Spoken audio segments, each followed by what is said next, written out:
Pemirsa, ternyata Ustadz Danu memiliki klinik pengobatan yang menggunakan metode menyembuhkan dengan akhlak.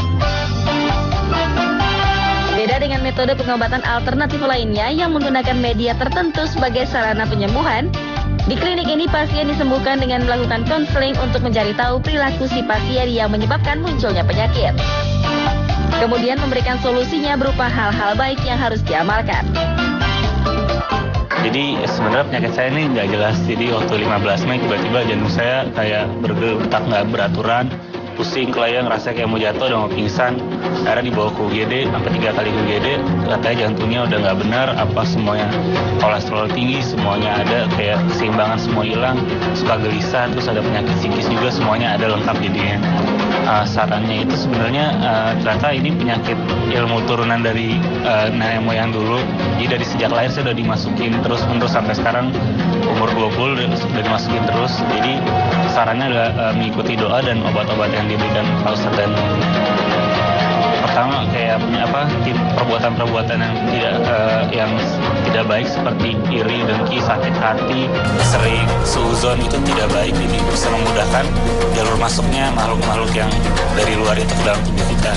Kondisi sekarang semakin baik, udah bisa beraktivitas kayak biasa, jalan udah nggak kelayangan lagi, udah pelajaran juga udah makin bagus lagi, semuanya udah berjalan ke arah normal seperti dulu lagi. Saya ada keluhan, saya waktu habis pulang kerja terasa ada yang nabrak gitu ya, terus langsung saya pingsan.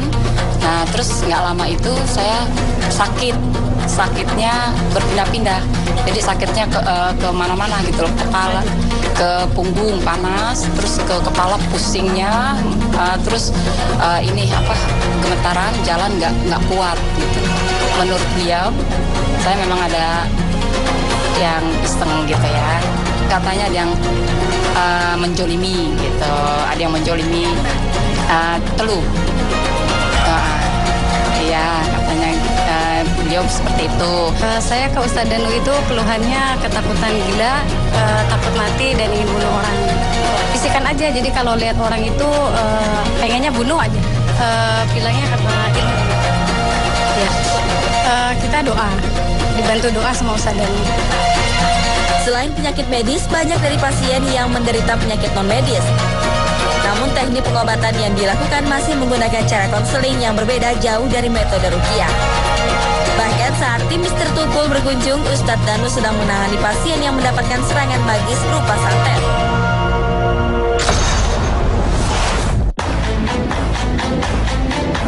Berbeda dengan pengobatan alternatif lain, metode penyembuhan ini sangat tergantung dari kesungguhan dan keinginan pasien untuk sembuh. Yang terpenting adalah bagaimana orang tersebut ikhlas menerima penyakit.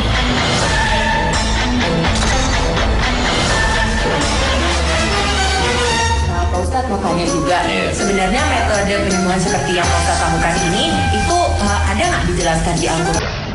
Assalamualaikum. Ada apa ini? Ini ada anak kambing. Assalamualaikum. Ustaz, saya Denada. Gimana ini? Boleh duduk. Boleh.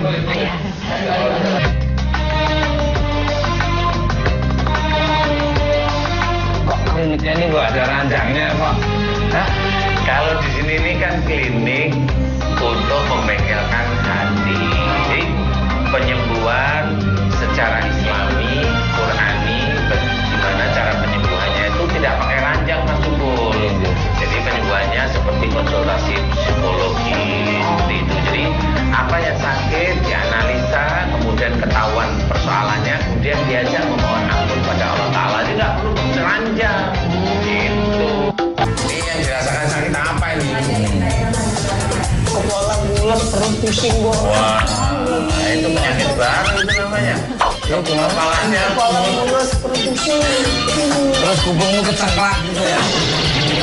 Kamu tuh ini nggak sembarangan loh, tapi terkenal di seluruh dunia loh. Orang dari dunia nyata, ini banyak menteri datang ke sini konsultasi memberikan negaranya dia loh. Kalau kepala pusing, kepala pusing, insya Allah kepala itu kan tempatnya berpikir. Kalau kepala pusing, dalam Mas Bogon Mas Nova Kokon ini biasanya dalam berpikir ini ada pikiran yang kurang baik, males, umpamanya disuruh kerja itu maunya, wah aku maunya begini, yang negatif.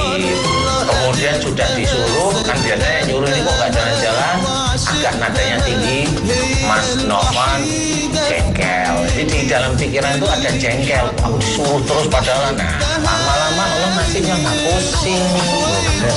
Gitu. Kalau perutnya mules, nih perut ini hubungannya dengan makanan.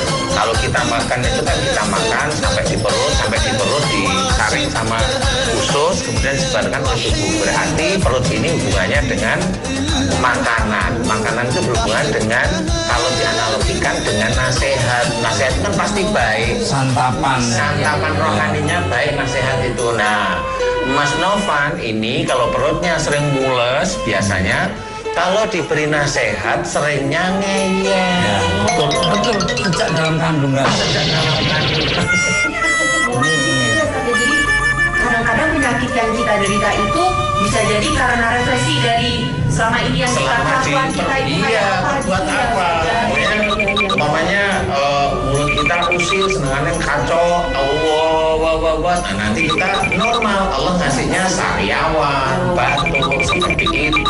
Gua demennya di sini cerdas ya. Pak Ustadz mau tanya juga, sebenarnya metode penyembuhan seperti yang Pak Ustadz lakukan ini itu ada nggak dijelaskan di Al-Quran? Sebenarnya dijelaskan secara teknik atau secara langsung diketahui orang tidak, tetapi implisit ya. Implisit itu ya. Implisit itu kalau misalnya orang habis makan ada daging nyangkut, implisit. Jadi maksudnya tersirat. Contoh umpamanya ada dalam firman Allah Ta'ala, wa ma asobakum min musibatin fa bima kasabat aydikum. Apa sih artinya? Artinya begini, apa saja musibah yang engkau terima itu disebabkan dari buah tanganmu sendiri. Dengerin.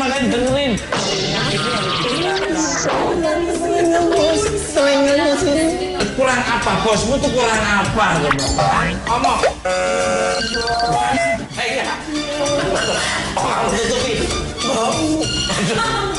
Jangan marah-marah loh. Udah gak sabar nih. Apa Ustadz? Kan maksudku tadi bukan marah-marah aja sih. Itu kan sebenarnya kan dosa, kan nggak boleh kayak gitu. Padahal kalau misalnya di hari Idul Fitri katanya kita menjadi fitri kembali, dosa-dosanya sudah diampuni oleh Allah, insya Allah, betul begitu. Ini kalau udah kayak begini berarti dosa lagi. Kalau nggak disengaja dosa kayak begini gimana nih, Ustaz? Ya, sebenarnya insya Allah memang betul. Jadi intinya adalah Mas Sukul memang kan namanya manusia kan ada lupa. Makanya dalam salah satu firman Allah Ta'ala menceritakan wa syaribu ila maghfirati mirabikum, bersegeralah ke dalam ampunan Allah. Berarti kalau Mas Sukul pas lupa langsung ucap astagfirullahaladzim. Kita mau ke saluran ke teman-teman yang mungkin lagi diuji oleh Allah Subhanahu Wa Taala. Mau ke Ida Elisa, penyanyi yang senior itu, ketingnya Elvis Sukaisi. Ida Elisa, mau tahu itu nyanyi lagu panjangan pertama. Bukan, itu lain lagi. Kalau itu Metallica ya nyanyi. Walaupun sakit, bukan hanya duit, tapi ya was. berita ide saya nyanyi lagi apa? Begadang jangan begadang. Kalau Maaf Pak Haji. Ini baru anaknya Gugun. Di bulan masa tambah lucu dia. Ya. Mungkin Pak Ustadz ingin memfollow kami. Ya. Nanti kita follow back. Nanti tanya WhatsApp.